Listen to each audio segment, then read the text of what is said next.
And if I start naming anime, y'all gonna be like, this nigga's a poser. So not yeah. I just named very Naruto. normie.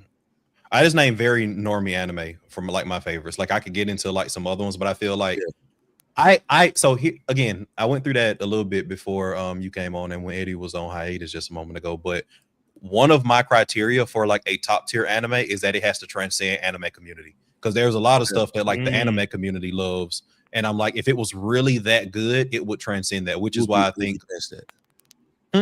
it would leave that crowd, is what you're saying. Exactly. So like if literally everybody knows what Attack on Titan is because like I've heard of that community.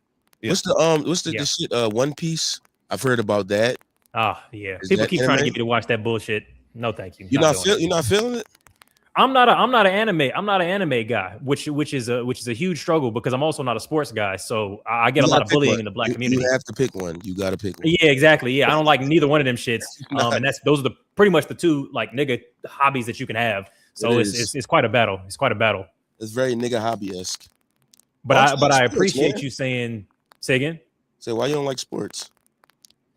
Man, it's a Like okay. So it's two reasons. One, I don't understand the plot. I don't understand what they're doing or why they're doing it. It confuses me. Two, I didn't get into it early, so I only really started running around like once I was grown. And so now the storylines of all these sports don't make any sense. I don't understand why it's so serious that they get the ball from this side. I don't know why they're wearing. I don't know what's going on. So you got the best. So I wasn't culturated. You have the best time now because you can just pick a team at this point. Like you can you just pick teams and you ain't have to suffer years of pain with that team. You could just be fresh. Just jump in anywhere. That's a good ass point. Fan. This nigga can just be a Chiefs fan. This nigga can just be like you can be riding with Pat Mahomes forever. Okay, who should I? Because I feel like I'm forming an adult male identity like just now. Right. And so like, first of all, I've been picking weird sports. Like I've been playing squash and rock climbing and shit like that. Cause I don't know what to do. If I'm trying to like crash course rapid, get into regular sports, which team should I be for each? Y'all just tell me which teams to go for and I'll pick those. I'm gonna go Eagles. I'm from Philly. I'm going Eagles, man. Like, you can't. That's some Homer shit. That's some Homer shit. Nah. Eagles done. Eagles? It's no Eagles. You saying it's a wrap for us? It's a wrap. Always Sunny always talks about him, so I thought that was going to pick. The window's not. We got like 2 more years to do something. You know what I'm saying? We gotta. But I keep faith though. I've been with this team since the terrible seasons, the mid seasons. So it's like I'm gonna always keep the faith. But I think Eddie, you got a lot of black quarterbacks to pick from too. You got a lot of options out here. I wish that I could pick a team at this age, but I'm already embedded into my team for fast. I'm in a good position. You made a great point. I hate my black quarterback. So like pick one of the good ones. Just be a Lamar black quarterback. Just hit Lamar Jackson and just ride with it. I'm a Panthers fan. So okay. I was about to say so Cam Newton, but I thought I don't be keeping up with y'all niggas like that. Shout out to the Panthers though, man. Nigga, we made the playoffs. I mean, yeah, you know what I'm saying. Like, listen, I fucks with y'all, but you know, I ain't fucks with y'all. We won the division this year. Shit. But y'all ain't getting no ring no time soon. We are not. We are horrible. And you know that. We are a horrible football team. Yeah, you know that. So come join me. Me and Eddie, you. We're all gonna be Eagles fans come next season. Fuck it. I'm game. Just try it. Eddie, you in another country, nigga? Yeah. Can I say nigga on here? Yeah, you can say all the words. You just can't say any of the C words. Okay. And you can't say a nigga with a hard R. That's the only 3 words you can't say. All right, cool. I'm glad you told me that because I like a good ER. I'm not gonna lie. Yeah, no, bro. It's actually the reason I even have that as a rule is because it's happened so many times on this podcast. It's a good word. We keep getting shit demonetized. Okay, copy my fault. You will not lose any money tonight. You're probably good. Good pods. Bro, every time we have FD on, or Dom for that matter, it's always just hard. ER is going constantly. So, have y'all heard about this guy? Wait, are y'all running through topics? Because I'm just kind of talking. No, I mean, look, we can hit. Yeah, we can hit stuff, but you know, I know how y'all do it. Yeah, have you heard about this guy named Mr. Good Beds in Philly? Wait, sorry, real quick. Alvin had what? Is it mic feedback or is that me? Oh yeah, Lur, your mic is crazy. Something's going on. Okay. It's like deep fried. Before we get too deep into it. Let No, me yeah, good try catch. to fix the settings on here. And let's see. Okay, that goes there. What about now? Yeah, that's much You better. gotta say more words. Yo, check. We in the building, we in effect. It's Okay, better. there we go. Do you DJ? Damn, Are you a I'm DJ as well? fucking up tonight. I'm fucking up. You know what I'm saying? It's the flood. Really, It's honestly. not me. It's the flood, man. Do you have another light? Because I feel like also you like half your face is in. But I want to give you extra tasks. I ain't gonna lie. I put the light is right on my face. To be honest, I'm gonna move it. I was trying to get sexy for y'all tonight. You know what I'm saying? I was trying to look real HD. You got to have the two-tone light to do sexy. You know what I mean? Yeah, we like sexy on this podcast. Yo, we working with a flood right now. I can't give y'all too sexy. I feel that. I'm basic. sorry. Yeah. You know what I'm saying? We go basic. Sexy in the flood is not. Yeah. Nobody. Yeah. Refugee Those sexy is don't go crazy. together. But no, I was asking, did y'all hear about the guy named Mr. Goodbeds in Philly? Nah, what's he do? So yeah, I don't know if y'all on TikTok or not, but he's like this guy that he's a kind of a creepy old head who only dates like younger women. He's probably like 50 at this point. He actually sells beds. I think over the legal age, maybe 18 plus. Maybe. Okay. Yeah, maybe it's crazy. I don't know. Maybe it's insane. He's a creeper, so you never know. Okay, he's a pedophile. Maybe he might be a pedophile-ish. He might be. He might be that. But he dates women. He went viral on TikTok recently, but he's always been like viral in Philly, where like they were speaking about a lot of women was coming out saying they was victims of this guy, and a lot of people was kind of combating that, asking like, why would y'all be fucking this dude? You feel what I'm saying? But I want y'all to look into this story because I should have sent it earlier. But his name is Mr. Goodbeds. He actually sells beds. Okay, he's like a mattress store owner or some shit. He's like a mattress store dude. You feel what I'm saying? Such a creepy ass job. That's like one of the top 10 creepiest fucking jobs. It is. Yes, furniture sales. That and like mortician. Yeah. Mortician. Yeah, or a male gynecologist. Male gynecologist is a little creepy. I think that depends on how attractive you are. I agree, but I think that comes down to how attractive you are. I agree. You can't be. I think that was kind of creepy. I think that's what I'm saying. See what I'm saying? So you got to be medium ugly? No, me. Oh wait, are you saying too attractive is more creepy as a gynecologist? I think so. I could see that. I see what you're saying. I think so. Yeah, because it's like, why did you volunteer for this? You thought that you could get a little bit extra off the top. Exactly. It's like the niggas. It's like the niggas who do the massages. You know, like the sensual massages. It's hoe behavior. It's a little bit. Is exactly. I see what you're saying. Because that's you're right. You're right. That's right. It's very intimate. Yeah, moisturizing and being a gynecologist as a male, that's some creep. That's some creep performative shit. Yeah. Moisturizing is insane to add to that category. Oh, yeah. I mean, because I feel like if you moisturize as a guy, you're thinking about the female gaze. And if if you're gazing inside of a female and thinking about her gaze, crazy. That's creep shit. Yeah, you're right. You're right. I ain't gonna lie. But you gotta, as a man, we gotta stop just moisturizing the parts that can be seen. You feel what I'm saying? Oh, we got the hidden parts that we need to moisturize. Ass, like your back, like your shit. Your back. Back is very important. Back is very important. That's a hard one to get though. How you get it though? You got to get it. You got to go under with that one. Mm-hmm. So what I do is I do the under and over, and there's like a section on my back. That's it's calcified. 1990s. Just so you grabbing hand to hand from the back like this. Yeah. So I'm moisturizing like this, and then I'm doing over on this arm. Okay. And then under on this arm. Okay. And try and get them as close as possible. I can guarantee that you're missing spots. I can guarantee. You would win that guarantee. You would be making money off that guarantee. Wait, what's your technique? Because I know I got to be more flexible than you. My technique is terrible. That you just call yourself more flexible than me. That's kind of crazy. You don't know how. I know. Did I insult myself just then? Yeah, that's crazy. Yeah. You don't know how flexible I can get. You understand? You don't know. Okay. You don't know what levels. So you can reach. You know what levels of flexibility this nigga has achieved at work. You just like jump into. I feel like I've got a guess, but all right, fair enough. Can you? All right, can you touch the floor? I can def. You know, it's funny. I just recorded a video at the studio where I asked these guys, can y'all touch y'all toes? And nobody would do it. I can. You can. Okay. I apologize. I didn't realize. I used to be able to, this is pause. I used to be able to do a split. And when I was about 15. Which way? Like this way or like Jean-Claude Van Damme? I was going straight out. You was doing, that's actually why. Listen. I just in what context were you even using that ability? I'm gonna give you the context. I'm sorry. Just the image of you going, "Hey guys." I was in karate. I was in karate class, which is even crazier. You're a karatist. I was a karate student, and that was like a thing. Used to get a badge for it. It was like some sort of badge on your thing for being able to do a split, and I really wanted it. Not sure why I wanted it that bad, but I got it. Okay, so can you still do karate and shit? Like, can you do nunchucks and chops and flips and shit? I don't even know if I can still fight. I'll be honest with you. I don't know. It hasn't been tested.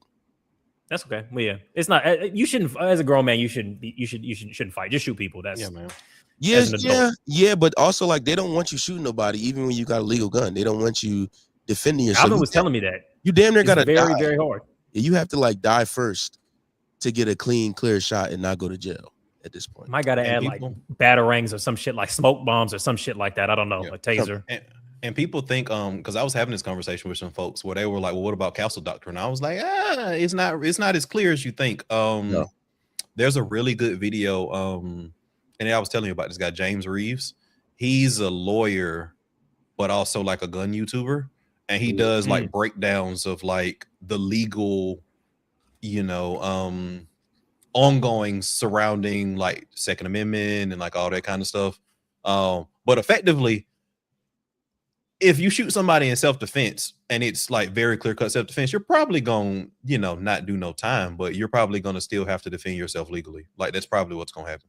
Yeah. So they want you. I feel like you might go to jail for a bit. To be honest, you might for real. You might sit in jail while they're, because as I've learned about having my, my license and all that, if somebody turn their back and run a bit, and you shoot, even in the heat of the moment where you still feel like your life is in danger. Sorry, hold on. Can we back up a little? Wait a second. Is this a scenario that you've either been in or are thinking about that somebody turned tail, ran a little bit, and you're still in the heat of the moment and still shooting them? No, my adrenaline is up. I might have been shooting and he turned around and then they like one of the bullets to shoot it back. Now I'm doing 10 years. So he's doing this, and you're like, just in case, I got to keep firing into this man's spinal cord. He's trying to lotion his back, and I'm on him. He's trying to lotion his back. That's insane. That's crazy. Wait, I'm just imagining him shooting a guy who's like, I give up, I surrender. He's like, hey, look, it was the heat of the moment. I had to shoot you 37 times. I didn't know what you could have done with those two hands. See, it's like if somebody breaks in your house and like they bust the door open, but you already got your gun out and you shoot, but they seen you and they turn around and they try to retreat and you shot them. It's like you still going to jail. You know what I'm saying? Like I'll give you this. You can shoot somebody in the back after they've already committed a crime to you personally, and they've taken no more than 2.5 steps. Anything past that, that's insane.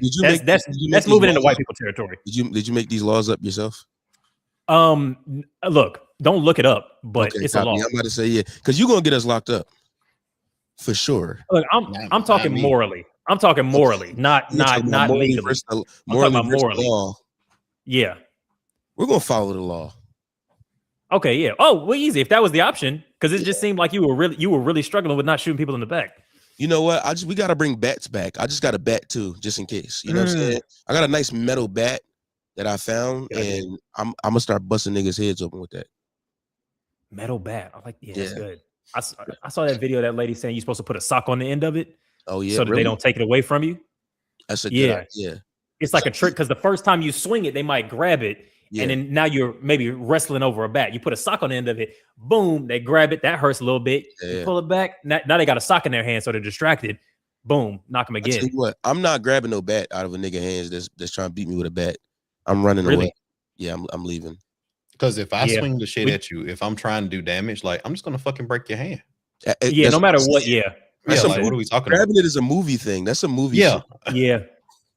Eddie But watches but also, come on, don't you were into the idea initially. Don't try and fucking reverse teams. You shut the fuck up. This nigga trying to reverse teams on it. Get the fuck out of here. I changed my opinion. First of all, it was a woman, so that's advice for her, because she's not swinging with as much force as Alvin would be. And two, what are you trying to say? Yeah, how about that?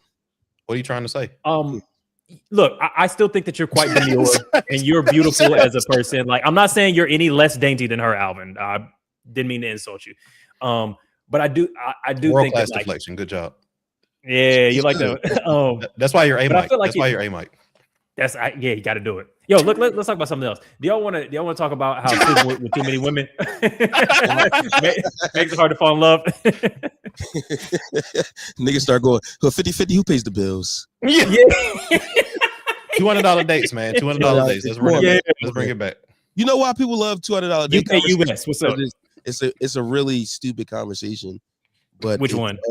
The $200 date shit, because I've actually I have, but dates don't really cost like $200 like that anyway. So it's like, it's kind of a stupid conversation.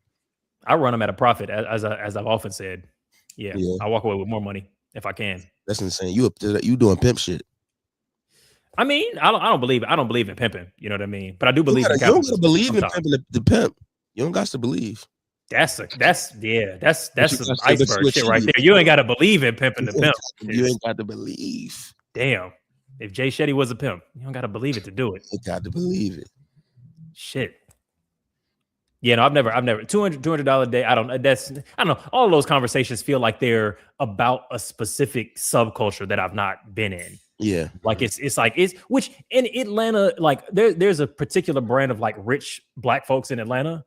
Yeah. That I think that's for.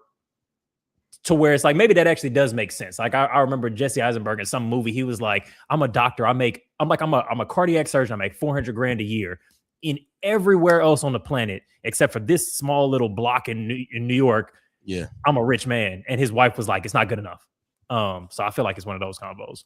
I think that a lot of the times these conversations are reiterated because podcasting is not new anymore. You know, it's kind of getting aged a bit.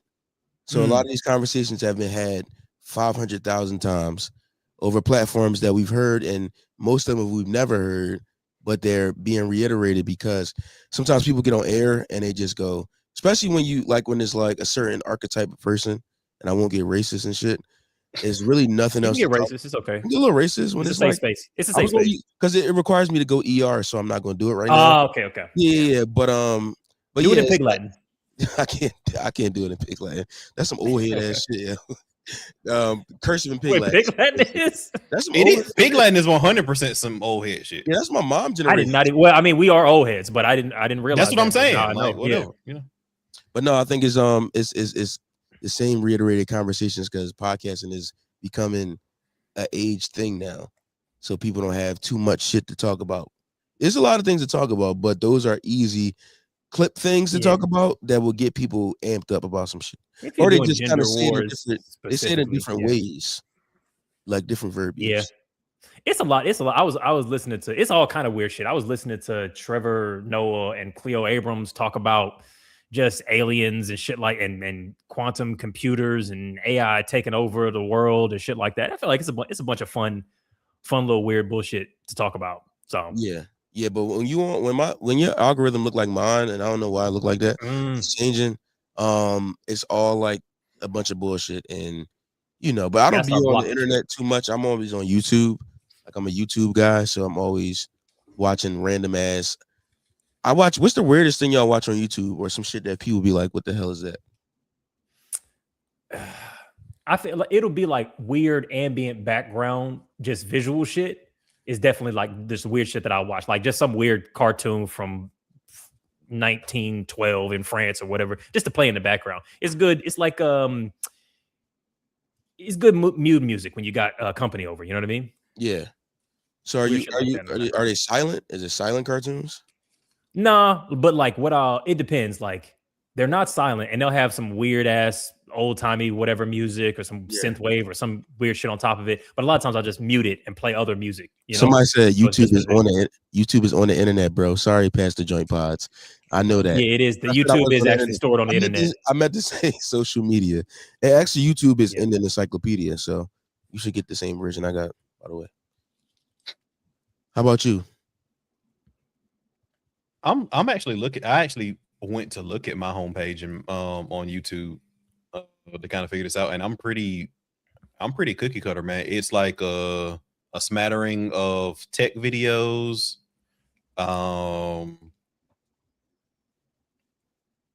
news like political shit, John Oliver.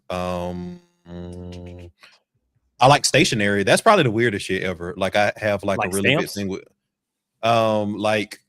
pens, notebooks. Oh yeah. Type shit. That's actually probably the weirdest thing on here. What is this? Like what is the intersection? Like pens and paper and cardstock and erasers and whiteout and staplers and shit like that.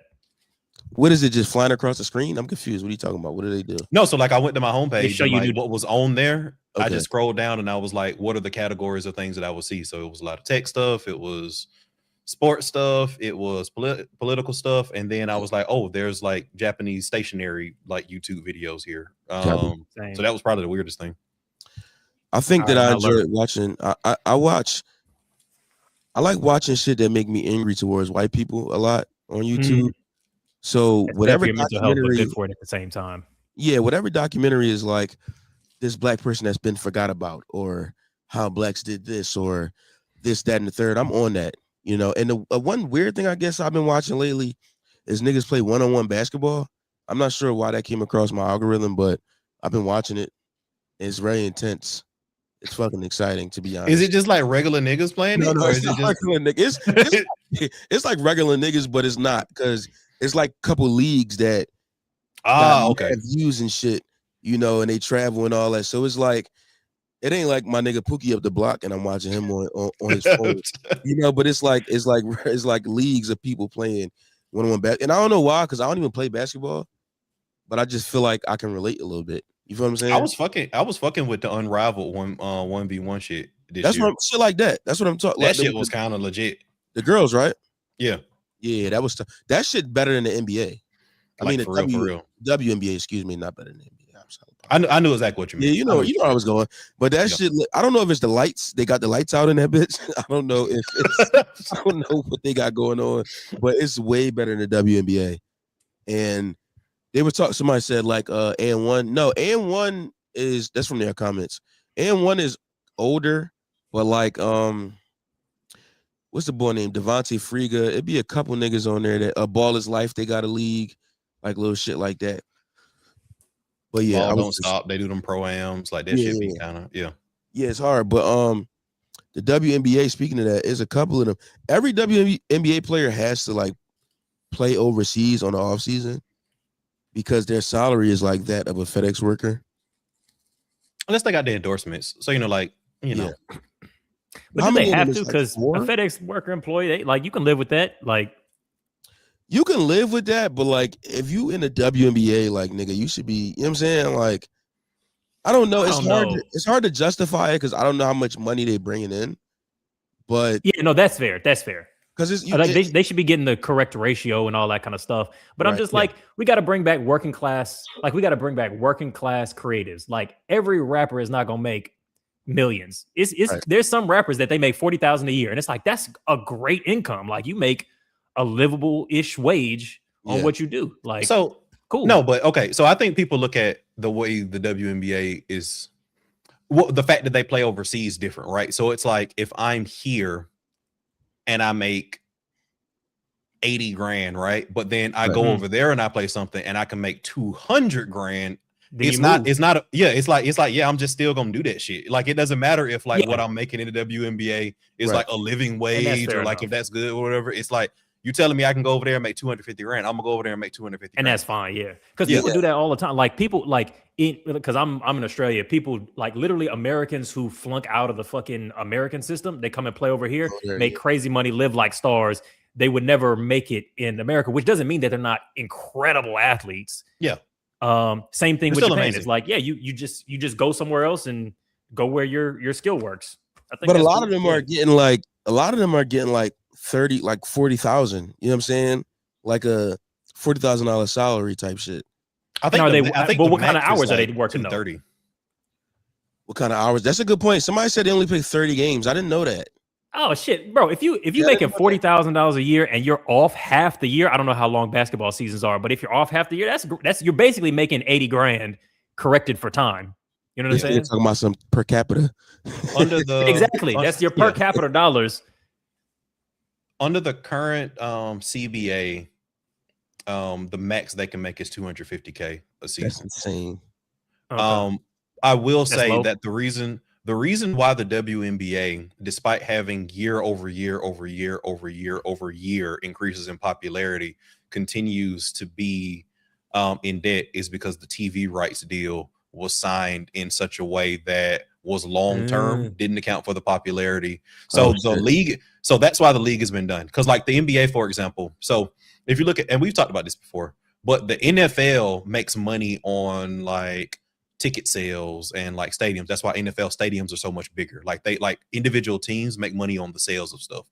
The NBA more so because and baseball to an extent makes more money on the TV rights deals. So the WNBA next year is going to immediately be profitable because they're already negotiating their next TV rights deals. So that contract is up and they're immediately going to be profitable next year just based on TV rights. So we're probably also going to see a leverage now, right? Yeah, we're probably going to see a lockout season because they're actually in collective bargaining right now. Every league makes money on ads, but again, what I'm saying is when I say ads, I'm saying that the NBA does not have a major profit center in terms of like the ticket sales. The NFL does. Each NFL stadium in the history of NFL stadiums makes a lot of money of that team's total revenue, makes a lot of money on that. As a portion of their total profit, right? So if you look at the NBA, a bigger percentage of their total profit is actually the viewership owning rights for the league as opposed to like ticket sales. So it doesn't mean that the NFL doesn't make money on ads or viewership. It means that ticket sales is a bigger percentage of their total profit sharing algorithm than it is for the NBA or MLB. But there probably is going to be a lockout season because they're currently in collective bargaining right now. And the players are playing hardball because they know they have all the leverage. So they're probably going to lock out next season. There probably won't be a WNBA season next year. That's also why Unrivaled in those like competing leagues, because there are several, that's why they're ramping up. They're trying to strike while the iron is hot to create these alternatives. Let me hit one of these. Actually, unless y'all got more WNBA takes, because last one is they're doing the expansion. I think that Philly might be getting a team. They're gonna put a team back in Houston. Yeah. Does everybody not already have teams? I mean, I guess you already answered that, but no. Okay. Hell no. Yeah, no. Everybody doesn't have NBA teams. They're expanding. They're expanding the NBA. Probably 2 or 3 teams. They're voting on that this summer. Shit! Shout out to them. Damn. Somebody. Lurt. Yep. Did any of these other topics like hit you as being particularly like you got some weird shit to say about any of them? Did you text me them or Instagram? Yeah, DM. Yeah. Okay. Let me go in here and look. I actually didn't look at it.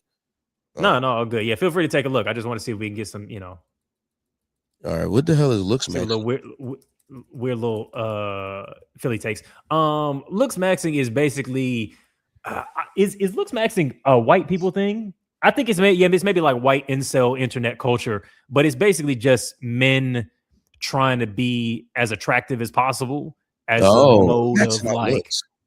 Maxing out on the looks,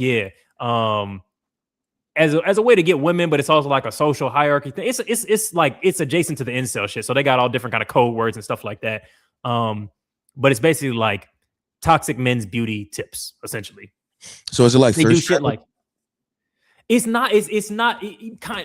more like the process of getting there. So it's like it's not just for making the content of like, oh, here's me being fine or whatever. It's like here's how you can like hit your jaw with. This is the dumbest example that I'm thinking of, so I'm doing it a bad job. But like hit your bone smashing, hit yourself in the jaw with a hammer, let it heal so that you'll get like a stronger jawline. But the less crazy, so weird shit like that. But I think that's a bad example actually. It'll be shit like go to the gym, It'll be shit like skincare regimens, derma rolling and shit like that, finasteride. So shit that I would consider basic and good. Yeah. So pretty much taking the stuff that the women are doing. That's my take. Essentially, it's just niggas doing like doing beauty shit, but to some extent they make it weird. Like they make it like they make it weird as hell. To most extent, they make it weird. To most extent, they make it weird. So like telling a motherfucker to go get their fingernails. What's it called? A manicure. I'm gonna just call it a manicure. Yeah, a manicure. Oh yeah, it was already masculine, but yeah, a manicure. I'm calling it a manicure because I fucks with that. Because I also mix up the foot and the hand joint. I get both of them. So, but if I was for my looks max and shit, I would be telling niggas, yo, you got to do that. You gotta go get that done. What's your top looks max and shit? And like okay, because do you keep your body as a man? Do you keep your body for women? Yes. Right? Absolutely. I'll tell you this. I didn't give a fuck about how I smelled in life until I started liking women. I didn't give a fuck. And then you were like, I need deodorant. Might be useful here. I might wash my balls. What's cologne, Dad? Can I borrow that cologne? Dad, I need a haircut. I looks max for that. You know what I'm saying? If I didn't have that pressure, I would be a dirty nigga. You know what I'm saying? I'll be honest. There'd be no reason. There'd be no reason. No. Other men don't care. You know what I mean? Whether or not you're moisturized and stuff like that. I think there's other reasons to some extent, but I think that's, top of the list, I think other niggas respect when you got that shit on smell wise. Because if I clothing. If I smell a nigga, I'm gonna go, yo, what's that shit? Really? Bro? Yeah, I'm like, what's that one? Yeah. And don't gatekeep. Yeah. Now I'm gonna hit him with one of those. A little bit. But the way you do it, you gotta give him you gotta go in for the dap hug. Okay, make it max. Yeah. Make it tight. Make it butch. You smell good, my brother. Yeah. What's that, bro? You know what I'm saying? You feel what I'm saying? You gotta go like that. Let me get that. It's crazy. On the dap hug. I mean, sure. You said it. I feel like for me, I don't want to smell like nobody else, which is obviously impossible because they sell colognes. So if you buy it, then somebody else is buying it. Make your own, man. You got to make your own. Get on your apothecary. I've been thinking about it. You gonna have this nigga smell like spicy onions and shit. Trying to kitchen like, I don't know how to make this shit. He smells like a delicious French meal. It's gonna smell good to you, and you gonna go outside and hit the air. That shit smell like KFC. Smell like love that chicken from Popeye. As soon as but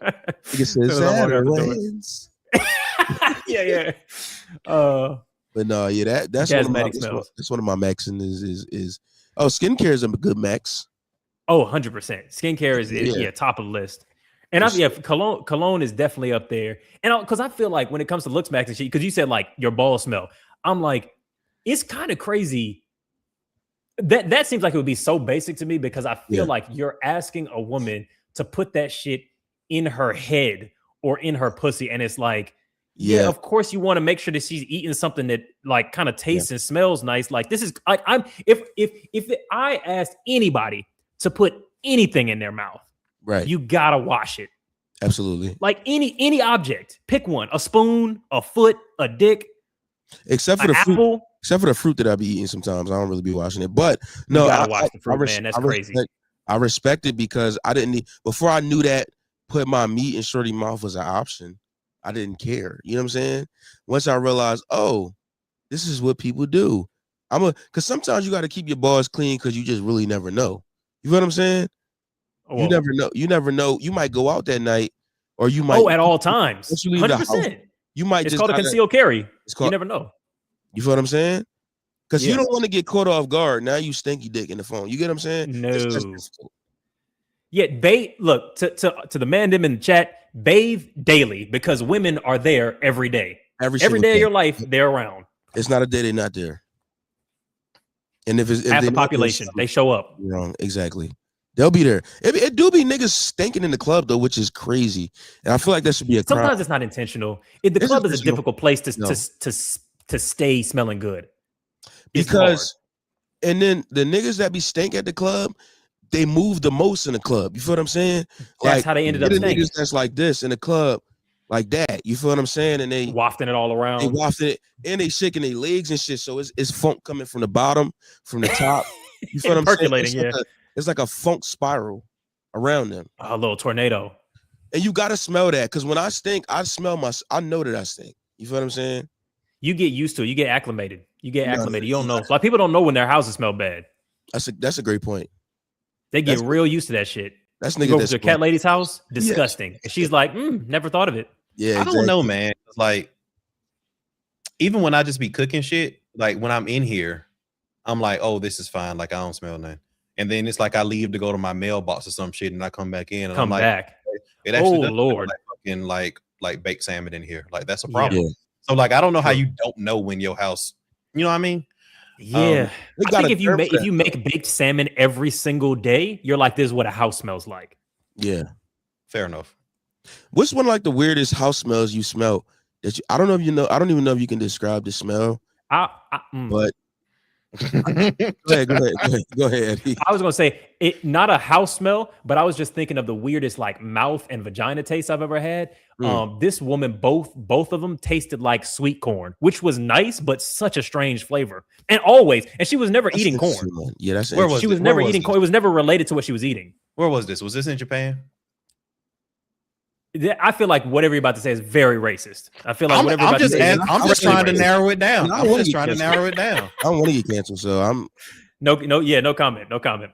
I would say outside of the sweet corn, I would say Japanese women taste like sweet corn. You were gonna say it, not me. I was not. You made that up. That's not a real thing, man. No, you're making up new stereotypes. New Zealand? Was it New Zealand? This nigga be traveling with New Zealand. Was it a kiwi? It was a kiwi, wasn't it? They taste different. They don't even taste like kiwis. It's actually crazy. I don't know why they named them that. That's what they call coochies in New Zealand. That's what they call humans in New Zealand. They call them kiwis. What they call black people? Nigga kiwis. I think that's a good point. Exactly. So you got to think about. I think they just say nigga. Yeah. Yeah. But they got a funny accent. I wouldn't be mind a nigga being called a nigga kiwi by whites. Oh no, that's crazy. Are they white? I don't know. Okay. You know what I'm saying? All right. I take that back. You know what I'm saying? That's crazy, because who else would be calling you that? That's a great point. Blacks. Yeah. Okay. Mexicans. It's too many words. Okay, so Mexicans calling you a nigga kiwi, you're fine with. Yeah, we're cool with that. Yeah. Because there's a lot of Mexicans. How we feel about Mexicans saying nigga generally? You know who to say niggas? Fuck the Mexicans, but not really. Cambodians. Yeah, not right now. Definitely not. We can't. Come on. Oh no, solidarity right now. Cambodians. Cambodians. See, I live. What's a Cambodian accent like? That's not. They're not the. No, that's Vietnamese. They're not the ones with the. No, that's the one with the throat with it. It is a throat accent. Oh, okay, yeah. In Philadelphia, the Cambodians are pretty much niggas. You know, like they are. It's a lot of black Asians, honestly, in globally in a weird way. Yeah, in a real way. A lot of overlap. Niggas. And then like in Philly, I think some of them niggas got gangs and shit. So it's like you could say try it. Man. Yeah, you can say that. Look, man. I mean, anybody can say it if you can beat me up. How about that? Unfortunately, that's the rule. If you can beat me up, you can say it. Yeah. Sorry. Because if I try to defend my race and you fuck me up, then you can say the hard R, because now I'm incapacitated. Absolutely. So it's like I should just let that shit go. Yeah. It was nigga before. Yeah, now I'm getting called a nigga Igornate on the sidewalk. What he said, nigga here now. But here's it. Y'all ain't never see 40-year-old version, did y'all? Yeah. Oh yes. No, yeah. In the okay. I'm just checking. You want a nigga next year. It's been a while. If it's a good reference, don't worry. What happened to shooting people, Eddie? You were just talking about that. He a liar. He lied. The gun. I don't. Exactly. It's very difficult to own a gun here. I would imagine. What's the rules? What I got to do? Basically none. We actually had a crazy shooting. It might not be as hard as I think. International news, yeah. Because we actually had a crazy fucking shooting up in Tyra's city, because Tyra lives up in Sydney. Her city had the father and son. They shot like 50 Jewish people on like a beach. And 50 what? 50 who? Wait, that's the word. No, you was about to. And also, there's a very serious. Sorry. You was going off the beaten path with that one. I'm sorry. 50, how many? 50 what kind of people? Well, okay, wait. Are we not allowed to say? Is it a slur? Have I misunderstood? I think Jewish is not a slur. No, not Jewish. But he was about to. But I almost didn't finish the word. He wasn't finishing the word. I did. You can't say it. You got to. If there's any Jewish people in the chat, let us know. Are we not supposed to say Jew to mean a person who is Jewish? Is that wrong? Is that we're not supposed to do that? They don't like that. And you also can't say that they're rich. Yeah. Blacks is good though. But yeah, so 50 blacks is crazy. People, don't call me blacks. 50 Jewish people got shot. I didn't hear about it though. Yeah, it was a big shooting, and it was all legally owned firearms, which is kind of surprising. So it's like you can own guns, but it's not obviously as easy as the US. And it's the gun ownership rate is incredibly low. Yeah. That's good. Niggas probably stabbing. Go ahead, Al. Yeah. I was gonna say like it was kind of hard to like not be on it because it was pretty clearly like an anti-Semitic thing. So it 100%. Got a lot. So it got a lot of like press. It got a lot of press. And yeah. And I was gonna say it's a difficult, like weird mixture because it's like it's anti-Semitic in a very Israel critical time as we should be. So it's like they invited the president, not the PM, but the president of Israel to come to Australia to like mourn or like kind of break bread or whatever, but people were protesting that because it's like, yeah, this was anti-Semitic, but now y'all are using it as a leapfrog to like co-sign a genocide, right? Which is just on some weird shit. So yeah, I'm pretty sure they weren't automatic weapons. Them niggas I think they had one they had at least it was rifles. Long gun. I'm pretty sure both of them were rifles. Okay. But I'm pretty sure they weren't automatic rifles, like almost positive. The one thing I wanted to say about it is like the funny thing about, and this is just an aside of Alvinism, the funny thing about gun ownership in the States is the United States has the highest per capita gun ownership rate, but most Americans don't own guns. Yeah, what's the ratio though? Like how is it like 60-40 or is it like 10% of people own that many guns? It's like 70-30, man. It's right. like so 30% of people own so many guns that there's 10 guns a person on average. Damn. Yeah. But you know what? Like sundown towns. To be fair, that makes sense. And then like of the people that like own a gun, period, most of them own one or two. So like, so it's even like smaller percentage of people. It's an even smaller percentage that owns like 10 plus. Yeah. Alvin, you bringing up that ratio crazy, aren't you? I own more than 2 guns. Yeah. You got more than 2? I gotta stay away from this nigga. He got an arsenal. He got a fucking arsenal. Like, what state you in, Alvin? Is that private? It's not really. It's up to him. Oh no, I didn't. I don't want to answer it in this particular context. Oh no, if it's private, it's private. I just wanted to know for context, but we'll talk off camera. But out here, it's like kind of difficult to get your gun license, and in Philly. Yeah, but if you, it's in the Northeast, yeah, it's even worse in New Jersey and New York. It's easier in Philly, New Jersey and New York. You're not getting no gun. You might as well just get a knife. Illegally or not at all? No, illegally, yes. There's guns floating around like a motherfucker. I'm saying that's your only option. If you want one, you got to get it illegally. Otherwise, you get a knife. Exactly. Yeah, because there's no like you can't even travel with your shit out here through Jersey or New York. Like honestly, I'm like, because I'm from the South, raised in a very gun culture, and I like. And sometimes it feels weird because like out here, the craziest shit about here is. Basically, everything is illegal. Like, if you're a woman, you can't even carry pepper spray, which I'm like, that's insane to me. Yeah. But I think a world where nobody had guns would be a lot better. Like, I'm very pro. Like the Kiwis, they banned they had 2 different situations. They banned fully automatics just entirely on that island, and I'm like, yeah, good. Yeah. Shout out to Arden. Like, niggas would have to know how to fight again. Yeah. And I think that's good. Like, that's fine. Fight. Like, sit down. So I do want to say that like it is insanely difficult to get full auto weapons in the States. Like that's not legally. Like legally. Like even in constitutional carry states, like you're not just walking into a fucking like Cabela's and getting like a full auto. But surely it's not hard enough, right? Given the nature of the crimes that we've seen. A lot of is there something else going on? So what a lot of people don't understand is that a lot of the crimes that we've seen are using semi-automatic weapons. Oh, okay, fair enough. Yeah, so like yeah, like I can get an AR-15 semi-auto. One is doing trigger a lot of pull, one damage. bullet, and it's still enough to kill a bunch of fucking people. Yeah, but but it's high capacity as well on top of, even if it's just semi-automatic.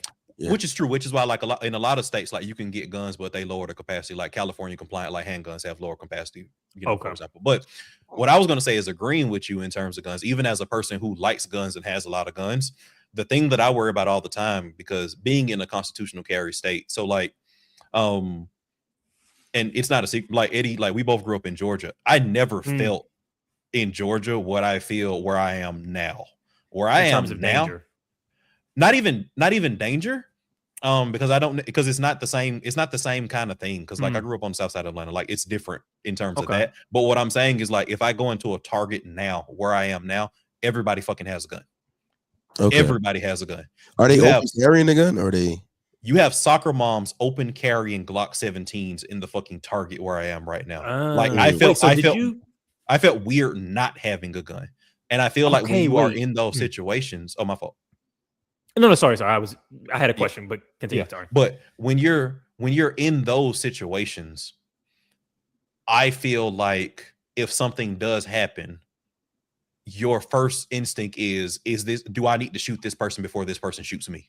Right. I feel like the guns escalate the situation when people in their mind, 100%. I think they think about it like they're like this is a de-escalation thing, but it only de-escalates if you're the only person with the gun and you're not going to do it. Yes. If both of y'all motherfuckers have guns, everybody's getting shot. It becomes, do I need to just shoot this person now? I worry about that all because I don't have time to let him get one bullet. Because it's not like a fight where you can go like, hey, let me back away from you. You throw a punch that misses and I back up or whatever. It's like if you shoot me once, that could be the end of my whole fucking life. I gotta shoot you if I even, and I'm not trained either. So like I gotta shoot you if I think you're about to. Like I don't even have the training to know like, oh, okay, you've reached for it, but you haven't drawn it yet, so I'm still technically not in danger. You touch it, I gotta blow you away. If you reach for it, I'm shooting. You feel what I'm saying? You're right.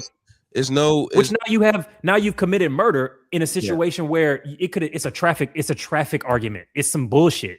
But that's why I'm never reaching for my weapon if I'm not using it. Like I'm not brandishing my shit. I'm not like I got this shit on me. No, like it's there. But if I'm going for it, I'm going. It's because something's about to happen. You're not brandishing. You're going. What's crazy? I got the cops. I was at Wawa. You know what Wawa is? Yeah. It's like a what y'all got? Like a gas station. No. Hold on, pause. It's not we can't do it like it's that. More. It's like Buc-ee's. It's like we gotta show some respect. It's like Bussies. You know what I'm saying? We gotta show some respect to the Wawa. You know what I'm saying? But no. So, what is this an establishment? What is this? Yeah, so Wawa is like. You ever heard like fucking Sheets? No. No, I don't even know what. Yeah, what are these words? I don't know what these What's the Atlanta equivalent to Wawa? Can you just tell me what this thing is? Like, why are you doing store, a Stack Illusions? Okay, it's a store. It's like a store. It's like what do they sell? Wayfield, it's like Wayfield Foods. Yeah, it's a convenience store. What is it? Pretty much. It's like a Quick Trip. What is it? Yeah, but better. Okay, it's a convenience. It's a convenience. Every Quick Trip has a gas station, right? Yes. Yeah, I'd say so. Yeah. Wawa doesn't. So it's like it's big in Pennsylvania and New Jersey. So it's like a 7-Eleven. But like, I'm gonna shut up now. Sorry. Yeah, but like better. Fuck 7-Eleven. But Japanese 7-Eleven. Okay. Yes, and when they lotion their backs there too, it get a little crazy. So I'm in Wawa, right? And they I guess somebody called the police and said somebody was brandishing a weapon, and I think it was just a little racism going on because it was some niggas in there, and I was in the county. You know, in Philly, you got Philly, then you got the counties outside the cities, which is like pretty much the city, but not whatever. So the police pull up. I ain't see the police. I get in my car, and like a police officer walked to the side of my car. He knocked on the window and shit. I'm like, hey. So I opens the door. The nigga pulled me out so smooth, I didn't even remember getting pulled out the car. He like, yo, gentle policing. Oh shit. Okay. Usually I'd have been like, sir, I'm trying to figure out why would you need to be pulling me out. I didn't give me a chance to talk. So he pulled me out the car. He just scooped you up. Yeah, like I was a bad bitch or something. He said, yo, come here real quick. I'm like, oh yeah, what's up, nigga? So he pulled me out the wheel. Come talk to me a moment, baby. he pulled me out the car. He like, yeah, they said you were brandishing a weapon at Wawa. I'm like, sir, what the fuck? So mind you though, I left my gun in a car, right? Because I felt safe. Like I shouldn't be doing that anyway. You know what I'm saying? I should always have it on me. But I'm in the county. I'm feeling safe. Wawa didn't even have the food I wanted. I was mad as shit. They ran out of chicken. So I'm like, all right. So I go in there. I ain't even buy shit. I'm leaving Wawa. They telling me I'm brandishing a gun. Mind you, the other niggas that was there, they probably had a gun, like, you know, showing and all that. I'm telling them niggas, I say, yo, it's in the back seat. They takes it out the back seat, excuse me, y'all. They take it out the back seat, all this extra shit. Had me outside for like an hour. When I tell you 7 to 8 cop cars pulled up in their parking lot out of nowhere, that shit was crazy, bro. But the niggas that was probably doing it, they over there, you know how niggas look out for each other when the cops come. They like, yo, bro, you good, bro? Like, they was the ones brandishing.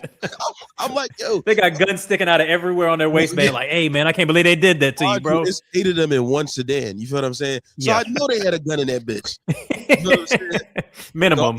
I'm over there like, yo, bro, we gonna record it for you and all that. I'm like, nigga, if y'all in my head, I'm like, tell these niggas this y'all and leave me the fuck alone. Like, free me. Don't document it. You feel me? So, but no, I really ain't had my gun. So that was like a time where I felt like they was just on some shit. Like they was targeting some shit that night. Can I ask y'all a question? Of course. About like, because it's been a long, man, I shouldn't say this, but I haven't fired a pistol or any gun in a very long time at this point. Right. But I'm wondering, like you said, there's that game theory element, Alvin, of like 2 people having a gun is basically the most dangerous possible combination of 2 people interacting. Absolutely. And I'm wondering, like, it almost feels like not having a gun on average feels like it would be less dangerous in these scenarios. Because I'm thinking like me carrying a pistol around, now I got to worry about somebody else seeing that I'm carrying a pistol and using that to escalate and shoot me because they've got one as well, because everyone does, but also additional attention from police officers who, if I think of them even as just regular citizens, they are very trigger happy, also concealed carry, you know, human beings. So it's basically, I've got 2 groups of people who all are carrying and are more likely to shoot me if I have a gun. So I'm like, does it even out to be even fucking worth it? So you got to keep, like, for me, when you conceal, you got to like not sloppily conceal. Like out here in Philly, like niggas is not open carrying a lot. Now in Pennsylvania, people call it like Pennsyltucky, because once you leave Philadelphia and the cities, this shit looks like a rural. It looked like rural towns in down south, you know. So out there, they can do that at. And I also think about outside of police officers, like kind of people that's a little racist that want to find a reason to try to shoot you. They can use that for that. But at the same time, when you live in a city, you have to be like, I don't live in the city anymore, but you gotta be safe. And like, and it's not even. It's really the young bulls. Like it's the young niggas that's out here just like, yo, cause I'm 33. I'm not a small nigga. So it ain't like niggas like I'm just gonna rob old head.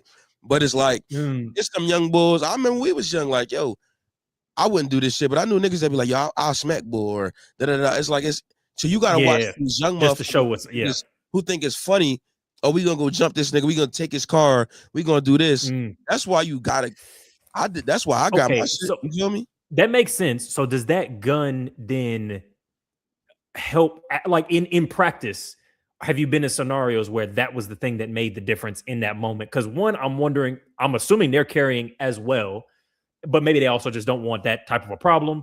So are then you brandishing to show, you know what I'm saying? Like, how does that even work? How do they know you have the gun? I think that it's no brandishing. It's just for if it ever goes there. And I think that having a pistol keeps you more calm. I know it keeps me more calm. As far as you know you have this ability. Like as far as elevating the situation, I'm less likely to do that shit now. You feel me? Like I'm like we're like you know where it's gonna go. If it's gonna go there, it's gonna go there. I might tell a motherfucker, chill out, bro. Like, I mean, I'm a retreat or you doing too much. You know, if a nigga put his hands on me, that's different. But it keeps me more calm, and it just like it don't gotta go there. But so many young motherfuckers got illegal pistols that I feel like I can't be like, because I'll mix a motherfucker like mix me fighting Philly. Like I'll mix somebody. But everybody not trying to fight. And even if you do fuck a nigga up, they gonna want to kill you. It don't stop. Tomorrow, You don't you can whip somebody ass fairly and they want to kill you tomorrow or the same day. So you always gotta You all, and I don't be like, yo, chill. I'm brandishing. No, I'm not brandishing shit. Just know, except in the Wawa. Not in the Wawa, bro. I can get allegedly in the Wawa. Me, man. Yo, brandishing in the Wawa is gonna be the title of this shit. That's some crazy. Bro, I'm in that joint hungry as shit. I'm not even worried about if a nigga rob me. I'm hungry as shit in that joint. I ain't worried about no gun. But you said the most dangerous scenario with two people got guns on them. I think more dangerous than that is two lesbians with straps on in public. Because that's like a human centipede. They running around the apartment trying to catch each other from behind. You know, absolutely. They both.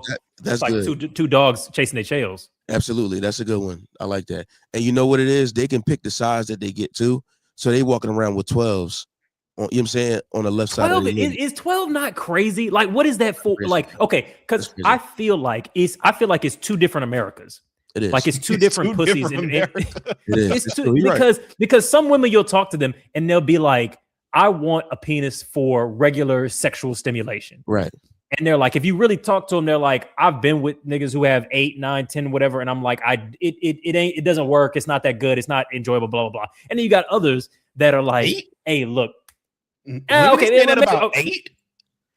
Actually, this is making me seem little penis, but yes, 100%. I've 100% seen women say like 8 is crazy.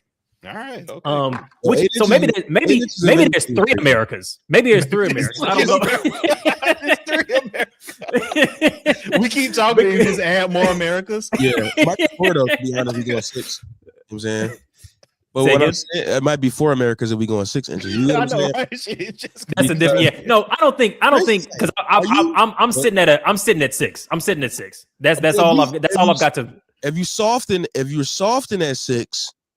Soft at 6 is insane. I'm not soft at 6. I'm saying I'm 6. Who's soft at 6? That's a foot long penis. What are you talking about? And why did you give that as a concession? Like, well, that's just an average guy. Jesus Christ, you are blessed, brother. But that's insane. Good for you. What I'm saying is, when they talk about measurements, I'm trying to figure out is she talking about? They mean erect, 100%. Soft at these points or no? Because we hide our soft penises. I don't, but men do. You know what I'm saying? You know what I'm saying? I show up, you know what I'm saying? I show up growing, not showing. I don't got to show. Yeah, you show up grown. I show up growing. You know what I'm saying? Yeah. Because I like to put on a show when it grow. You get what I'm saying? Stay ready. So I got to get ready. You get me? It's 5 Americans right now. Really? 5 Americans. Yeah. The niggas that show up and still need to get ready, that's the 5th America. Sometimes you show up. That's a different level of confidence. Sometimes you can't get ready.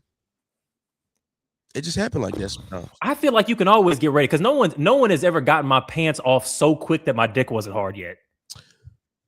You know what's crazy? Right? I went through a breakup, right?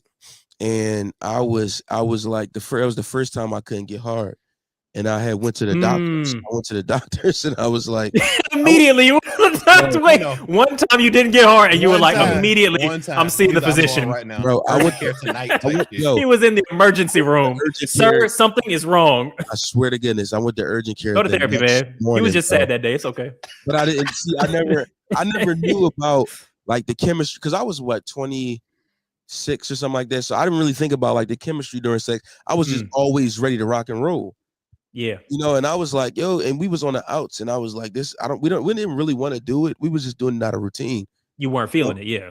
And I was like, yo, I'm really not trying. Your body was trying to tell you, you're not supposed to do like, and it was awkward in the moments trying to do it and we looking at each other and it's like, you're trying to stuff a pipe, you're like trying to put you're trying to use your finger to make it, you trying to, it's not working. But that's what I knew. It was like, all right. It's trying to make like a poached egg. Bro, that shit weird, bro. You be like, yo, that shit slapping around. You know when you try and separate the yolk from the. That's what I feel like. That's what's trying to stuff a soft penis in the vagina. You slapping it on her. Crazy. Doing this one. Come on, just give me a second. Trying to activate it. You know what I'm saying? No. But that's when I realized you got to be in it to win it. You know what I'm saying? Yeah. I took one of them blue pills before, blue chews. Back when everybody was like having it on their podcast, I did not need it. I just bought it. And I used it. I used what's it called? Like a code? Promo code, yeah. Which podcast? It was fucking was it Joe Biden? Was it? It might have been because they were paying everybody. Everybody had a Blue Chew code. I went and got a blue chew joint, right? I'm like, all right, let me try this shit. Man, I was hard for 7 hours, bro. Straight. How many nuts could you get off with that 7 hour dick? 3 and a 7. I went 3 and a 7. Right. First time I went 3 and a 7. So what you do is you put it. But the thing made my tongue blue, so it wasn't even a mysterious pill. It was like, I know. She was like, "How are you doing?" She was like, "I don't know, no idea." She got you the can't Kool-Aid even mouth. do this shit on the low. That's the worst possible scenario. Now she knows. But do you need to do it on the low? I feel like it's like a cock ring. It's like, hey, I took medicine to make my dick better for you. Who gives a fuck? No, like, I did that's it. fine. I try to do it on the low, bro. Oh, you try to. I try low do. It's always like this. It's just always this way. Yeah. Okay. This is who I am. Dick hard for 7 hours, and it's always this way. Ain't you supposed to go to the doctor after 4? Ain't you supposed to? Priapism, man. Yeah, that's a disease. Nigga, I woke up at 4 a.m. getting to it. We was bow. I was like a fucking machine. It honestly is crazy because I feel like vaginas can stay active for quite a longer time than our dicks can, which is crazy. Mm-hmm. Like, who's that for? We really not maybe the natural order of things is the lesbian with the strap, because like just from an evolutionary perspective, who is the vagina for? Because it's obviously not, the penis is obviously not adequate, like just scientifically. I'm sorry, I had to listen to something. What'd you say, Eddie? You good? But no, what's the last thing you said? I had to. I thought somebody was breaking news. I'm just kidding. No, good. I just said that I feel like maybe the natural order of things is that lesbians with straps are what vaginas are actually made for. Yes. Because the math doesn't really add up. Like natural meat vagina versus natural meat penis. Like our dicks are obviously not. It's not equipped. Something. There's a big gap there going on. Yeah, that's why we always finishing first because we selfish. It's honestly crazy. I try my best not to be selfish. I try to finish third if I can. In the fifth America though, and which America are you finishing in? I try to finish before the rest of the Americans get there. Who was there first, bro? Who was there first? The Native Americans, bro. Yeah, it's the Native Americans. The real first America. Real first America. I've never. What are Native Americans getting up to? I've never known any casinos. Yeah, casinos. Man. So okay. It's really different experiences, man. Like, I don't know if I ever told this story, but like the reason I went to public health school was because a professor, because I took several Native and African American like history courses with the same professor. He actually wrote several of my like recommendation letters for grad school and like professional school when I was applying coming out of undergrad. But we used to watch these like documentaries as a part of several of those classes that show how bad some of like the northern west half of the country, like if you go to like the Dakotas, like Idaho, like how they're living out there, and it is fucking horrible. Like, and I'm saying this as like a public housing nigger from like the south side of Atlanta. And I was like, I ain't never seen no shit this bad. I was like, somebody needs to help these people, and it's gonna be me. I'm going to public health school. Okay, kids in the world, bro. I always love hearing that part of Alvin's stories where he's like, I experienced this thing and I just decided that I was going to change the world. Yeah. Like he regularly will start a story that way. I met this person, this child, and they didn't have no shoes on, so I started a shoe factory. It's like, damn, all right. But you know what? They're going to do everything they can to make sure that you don't help. So that's the type of world that we live in. They did. They definitely did a lot of that shit, man. They definitely did a lot of that shit. A lot of pushback. Yeah. So but like living in. But like, I mean, so they have reservations, and then there's some communities that are doing really well because, again, to Lur's point, they have casino revenue and all that kind of stuff. They don't pay taxes, all that kind of stuff. But if you look at the reservations more on the west half of the United States, again, especially if you go more northern, these are some of the worst areas in like the world. It's like the crime rates are through the roof. Like the life expectancy is the lowest like ever. It's like the vast majority of them are still dependent on like government, like direct government food supply. Yeah. Like for that stuff, like think like government cheese and like government bread. Not a food stamp card. Real shit. Yeah, not a food stamp card. Like actual, it's government produced food. That's like they're giving it to them. Like they're giving them the government cheese and government peanut butter, like like in the 90s type shit. And I remember seeing this, and I was thinking about how bad of a situation that is, where you have like the highest incidence of diet related like comorbidities and morbidity. So thinking about, like diabetes and then heart disease, like all that kind of stuff in reservation native like populations. And they're getting a lot of their food directly from the government. So I was like, the government is, in my mind, I'm like 19. I'm like, the government is poisoning these people. Well, like they're just poisoning them with different stuff. No, I'm not even on some like Tuskegee experiment stuff. I'm saying like, if diabetes is related to my lifestyle, right, and food being a big part of that, and all of my food is government sponsored food, it is poisoning. Like, then the only place like, that is coming, yeah. So it's like, so I'm thinking about all of this stuff and like all these breakdowns and all this kind of stuff, and it's like legitimately like I don't think a lot of people truly understand how bad it is for those communities. Well, I truly don't think it's like I always assumed it was quite bad, but I didn't have a good. The worst situations that you can think of, the worst situations like that, like a lot of people have, like it's worse. Like I don't think people truly get it. I think it's like a smaller sample size for like what's been done to the Black community.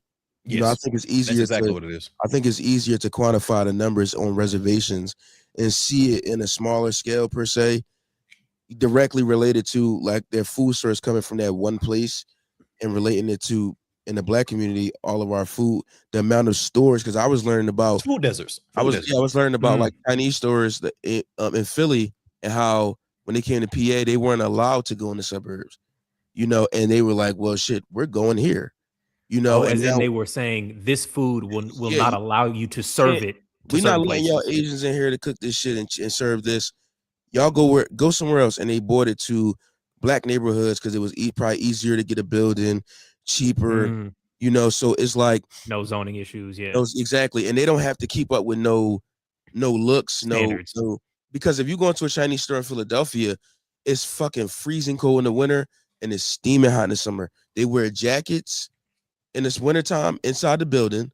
In the summertime, they keep a fan on. They keep the bills low. They just started taking credit card recently. They barely do that. They got ATMs on site. You know what I'm saying? So it's all linked back to that. And we got in Philly too, I don't know if you're familiar, we call them poppy stores, the Puerto Rican stores.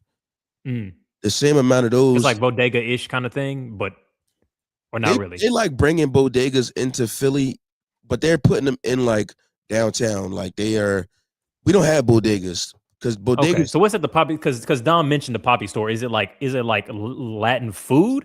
No, hell no. It's the same thing that the Asians do. They make American versions.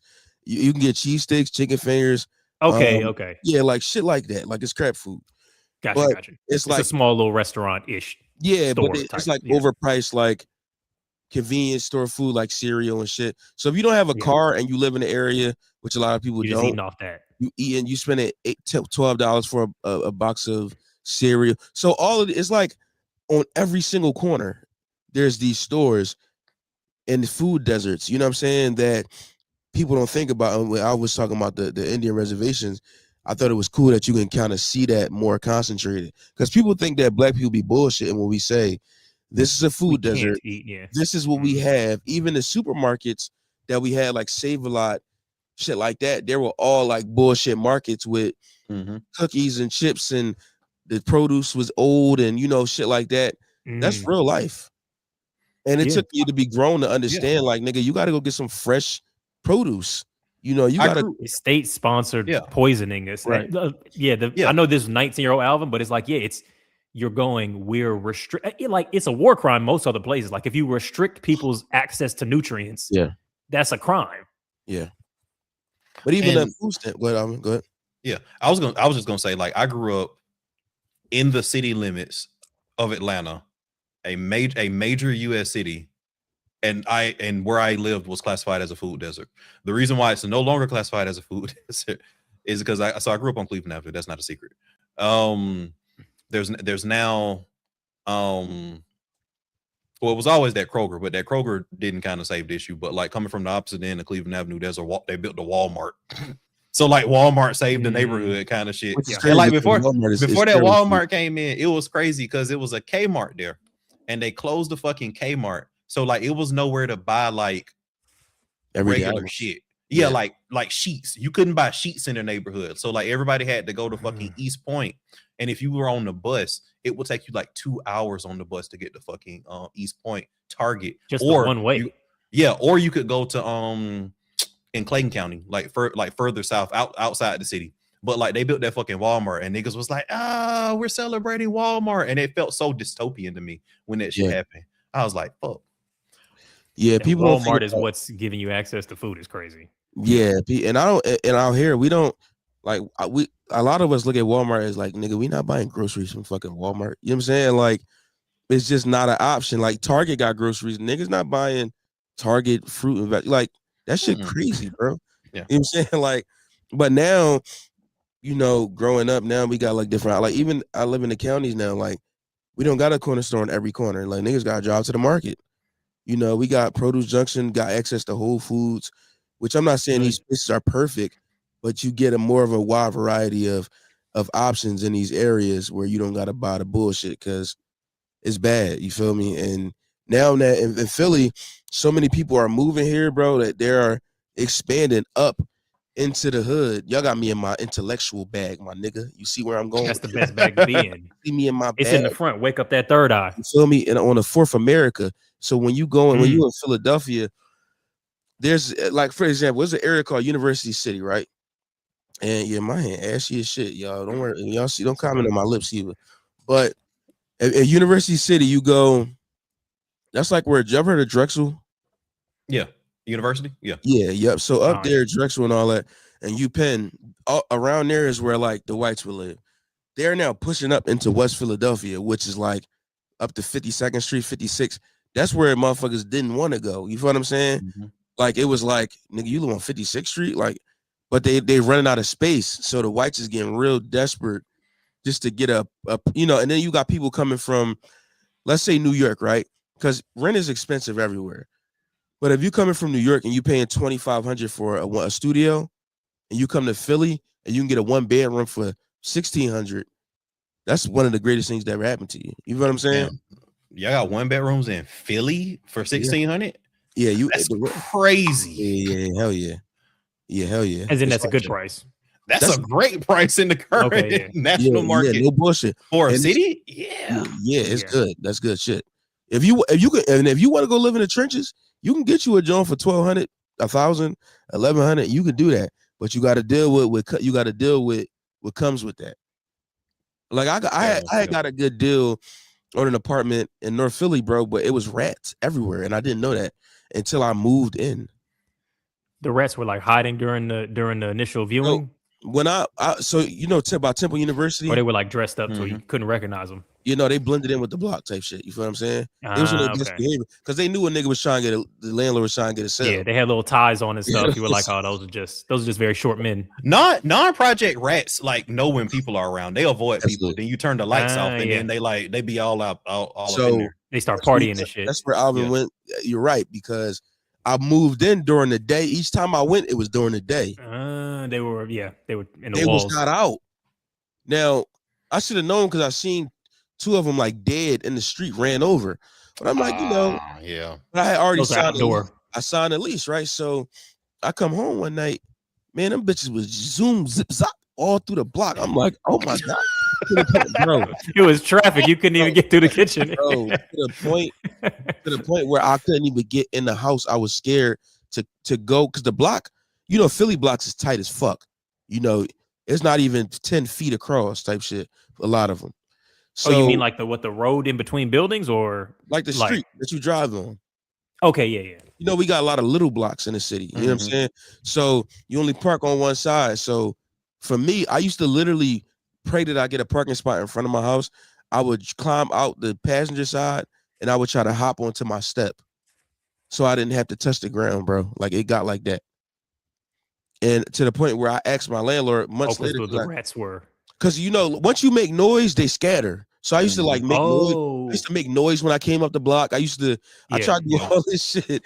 And like, imagine trying to bring a chick over to you. You know what I'm saying? Like, come on. You know what I mean? You beating on trash cans and shit outside to scatter them.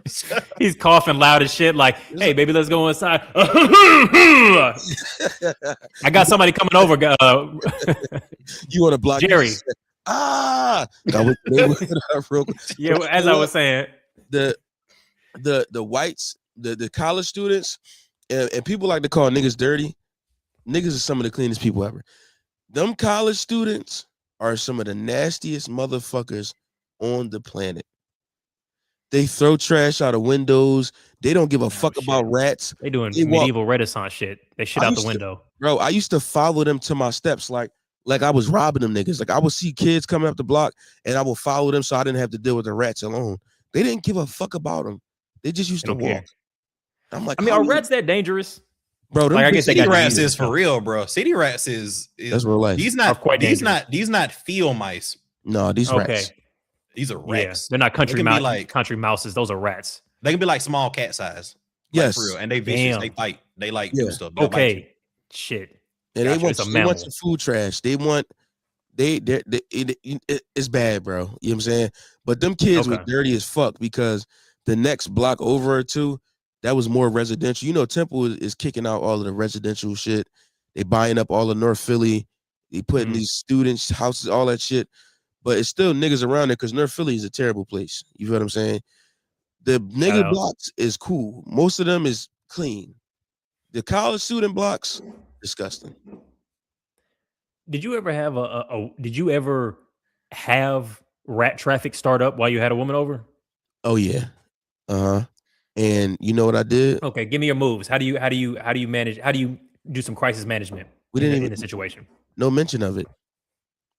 So she sees it, you see it, you keep the fucking. You just no, they're not in the house, Eddie. They not in. They just outside? Yeah, nigga, they ain't in my house. What the fuck? No, this is a non-issue to me. Nigga, you tripping? I thought these were rats inside. These are outdoor rats. God, no. That's just traffic. Now, Edward, you know where I want to take this story. Let's take it. I was hoping you would. when you had that apartment with all them fucking roaches. Oh yeah, you had a roach apartment. It was indoor roaches. Just to clarify, it don't matter what kind of roaches they was, nigga. Why was they in there? This wasn't normal. This wasn't like a roach here and there, neither, my nigga. This was like, yeah. It was more roach than floor. It was more roach than floor. Yeah. This was like infestation. And this nigga used to have the baddies in there all the time, just like nothing was happening. Yeah. We in there. You had the fucking Japanese futon shit in your living room. And then like it's just like women on there, just like ain't nothing happened. Just smooth as shit, entertaining. Listen, man. What was it? It was like a because it was in the country, or that's just how it was. No, this was I'm not gonna say exactly where in the city, but this was like urban or central. What's the word for that? It wasn't country. Yeah, it was in the city. Yeah. It was within the city limits. I am from across. It was within the city limits. Yeah. Everything he's saying is facts. You know, it's real. You just need the way I don't give a fuck about a rat outdoor. I don't care. That's nothing to me. I wouldn't even think anything about that now. Like, you gotta understand though, like. So in Philly, the block. Maybe I don't understand how many. Our trash disposal, is on a curb. You feel me? So we don't have like a driveway to take the trash out towards the street. The street, the sidewalk might be 3 feet. You feel what I'm saying? Your door. It might be 2.5, 3 feet, and then it's a street. And your step, you know what I'm saying? So from my steps, it was like brownstone kind of shit. Yeah, but smaller though. Brownstones, you got a little bit of distance to the curb.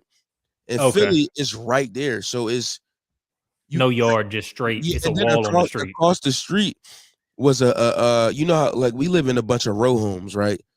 It was one that was empty. Like shotgun style, kind of like. Yeah, so it was one that was empty, like it was knocked down. So it was construction too. So they was in there, like it was just too much, and it was a lot, bro. It wasn't like the occasional rat. It was like they was having and when the college kids was throwing the trash everywhere, now the trash is all ripped up everywhere. So they right on your steps and shit in the trash. Oh, eating. Okay. Yeah, like okay. I see what you're. This is not traffic. This is like there's a family of rodents on your stoop. Yeah, they're not minding their business like they minding yours. Okay. Yeah. I see what you're saying. Yeah, it's a different vibe because you got to understand. I'm from Philly, but I never really seen rats like that. Like, and people be like, "What you mean you ain't never seen no rats?" I'm from South Philly. I'm sure we got rats in the city, but I never was just outside and there been rats everywhere. Unless I went to the train, every once in a while when I was a teenager. Like this shit felt like I was in New York. Like in New York, you gonna see rats. It's rats. Constant rats, yeah. You saying like that's different. But out here, for me, I just couldn't take it. I actually got out of my lease and he let me go without penalizing me. Off the rats. Yeah, I was off the rats, bro, off the back of the rats. I said, sir, please, can you let me out this lease? I was about 4 or 5 months in. He was like, please, sir. I kept asking him, I said, can you do something about please, sir. He was like, I don't know if I can do something about it. I was like, was he white? Was it a white man? It was a white man. It was a company. Yeah, please, sir, to a white man is insane. But I understand you were in dire straits. I had to do what I had to do, brother. You did. Please, boss, let me out of this. Because when I got in the house, I didn't want to leave the house. That's how bad it was. Like I would be in the house for the day. The rats outside, like, we're not gonna jump you. Come out. come on out. And when you find parking in the city, you don't want to leave the crib because once you move out that parking spot, somebody will come get that joint. They take that, but a nigga gonna take it too. Yeah. And now you got to park a block away in the middle of North Philly, and that's why you need your gun. Oh, what is this? I was thinking about you got to do that little pepper shot or whatever. 100%. Yeah. So you put homophobic men don't know what a physical is. Were you showing the camera video or no? Oh, I was showing. Which one? Because I'm assuming this whole time you've been reading in the background. Have you picked one yet? Yeah, I picked the homophobic men one. Okay. You know what a physical. Don't pick a different one because we did that one right before you got on. Yo, sorry for yucking. Niggas, my show tonight. No, I'm just kidding. Sorry for yucking you. Yeah, my apologies. It was a good choice. It was so good we already did it. No, you're right. Y'all went off the top with that, John. The harder you play, the harder. You talk about the Cam Newton, John, too? No, we haven't talked about that one. You want to talk about that one? You running the Cam Newton one? I was a little bit like it's a little 50-50 like black gender wars bullshit, but yeah, fuck it. Let's do it. Let's run it. Let me see. Is this the original conversation, or is it updated one? Lex P and them. Oh yeah, this the original one. It's the original. This is the original. Yeah. And so, do we want to bring up Lex and them, whatever they like, Lex and Drea, whatever they said? We can base it off of you already bought this one up before. No, we ain't talked about this. I haven't seen it. We can run it back. Relationship you like with a woman? Yeah. Oh shit, sorry, No. Is that by choice? I'm not about to be around no woman platonically. Listen, we gotta unpack this, Cam. Why? Because I'm not about to play them type of games. Is it self-control? Call it what you want. I'm asking. Call it. It may be self-control. I'm asking. If she fine, I'm not about to have her around playing like I don't think that she's attractive. Is it possible to think someone's attractive and still behave yourself? Yes. Do you have control of them thoughts? Yes. But I'm not about to play them games. What game is it? The game of saying, hey, we're not about to be friends. I don't have good-looking women that's friends around me. So no, this all. You have any ugly ones? I gotta ask. I don't even have women friends, bro. Respectfully. Why? I understand you saying you're not gonna play this game, but game is smart man. I'm gonna need you to go deeper than that. Yeah, I know me. You know you, okay? I know me. And what that means? That means if I'm around a woman long enough, I'm going to find something good in her that attracts me. Okay, and when you're attractive, what then happens? When you're attractive, what then happens? Sex. Oh, God damn, Cam. Cam is a big issue that I thought we had. So understanding that I know what's to come from a platonic situation, I don't even play. No, I don't do that. Baby, you too fine for me. We're not doing that. Interesting. No. So, okay. If I take the word friendship off of the table, do you have platonic relationships in your life that involve women? I just told you, I don't have no attractive woman that I'm cool with, that I do not have plans on. I told you what I meant. Damn. This is my camera. Listen, my fellow listeners. Self-control is very important. No. We're not going to do that. What? Self-control is identifying, I know me. Now, it's very healthy for you to be saying this. We're not going to do that. I'm not saying it's not healthy. Yeah. But there's something deeper to this conversation, Cam. Listen, the why is missing. This my camera right here. It's simple. Baby, I'm not your friend.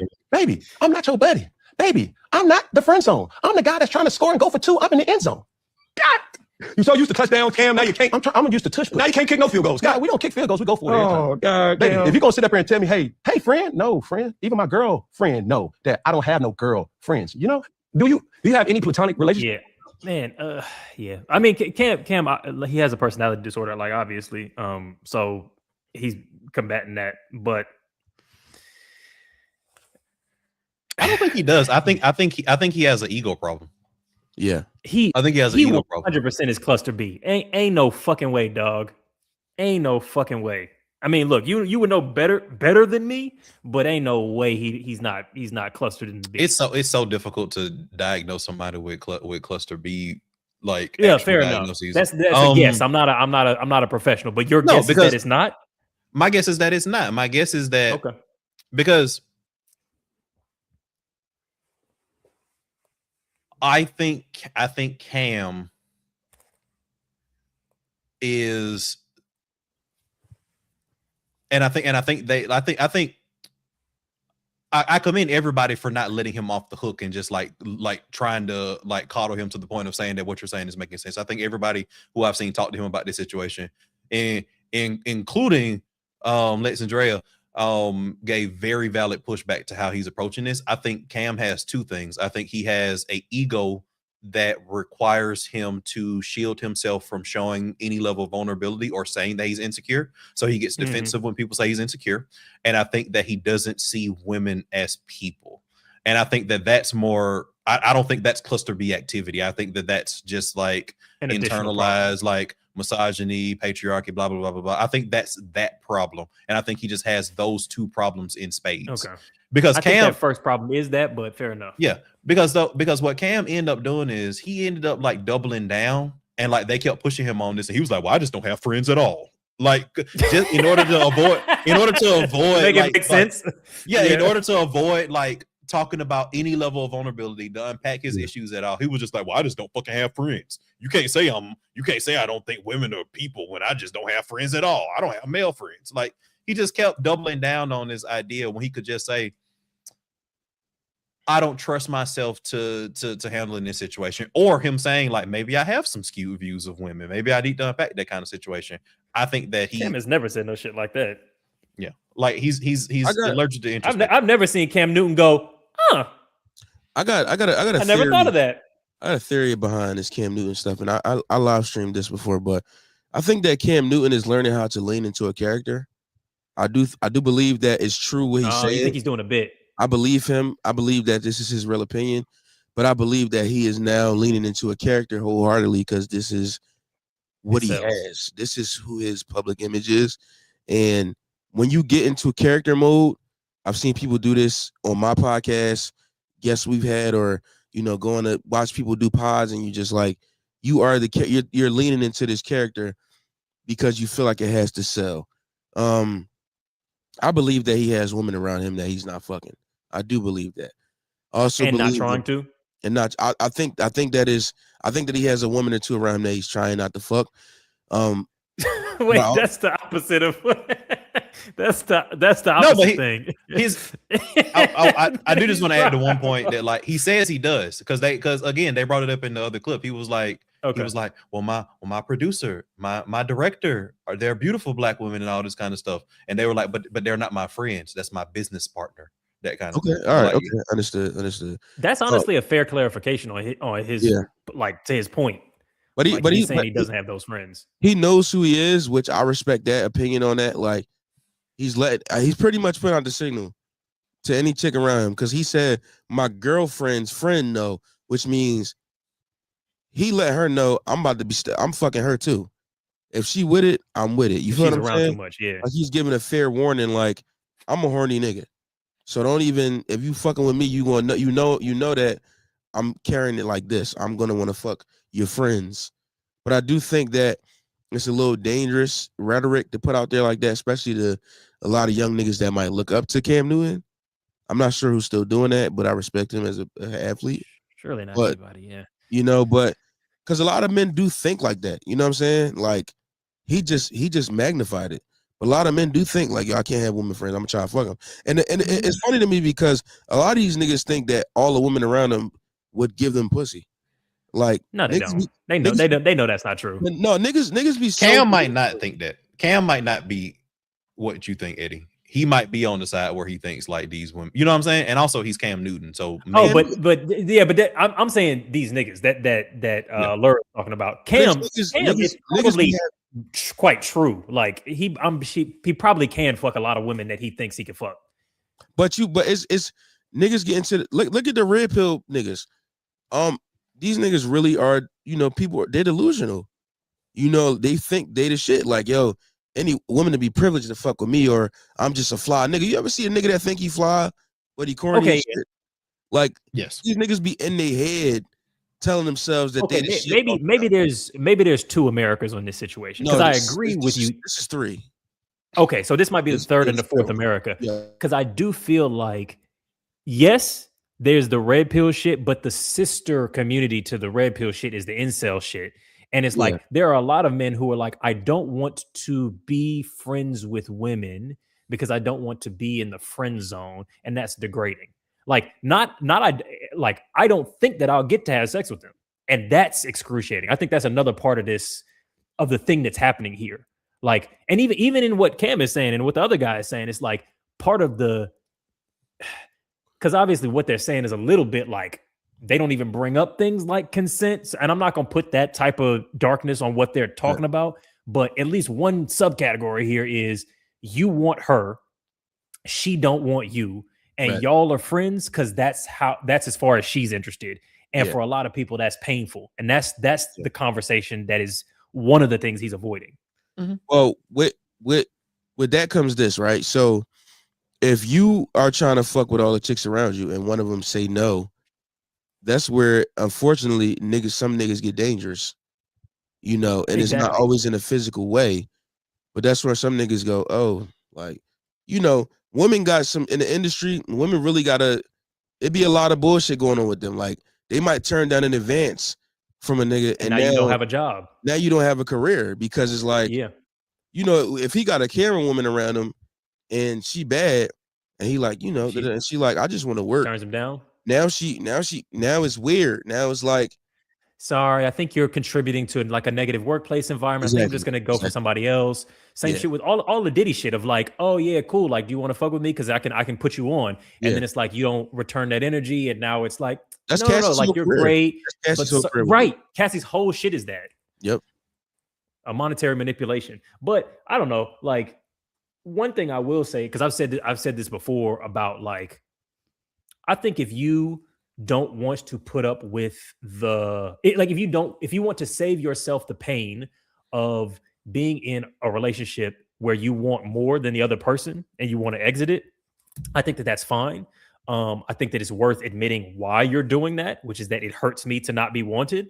But I think if you're doing that, I think that's more or less fine. But if that is the situation so often that there is a subsection of the population, half, that you don't have any close bonds with, that's just going to fuck up your whole worldview. And it's bad for you and it's bad for the world. So if it's at that level, like, I think if you fall in love with a woman and you're like, hey, I don't want to be friends with you no more, I'm in love with you, I think that that's fine and healthy and good. I think a lot of people disagree with that. I think that's fine. If every woman is that scenario, you have a problem. Yes, I agree.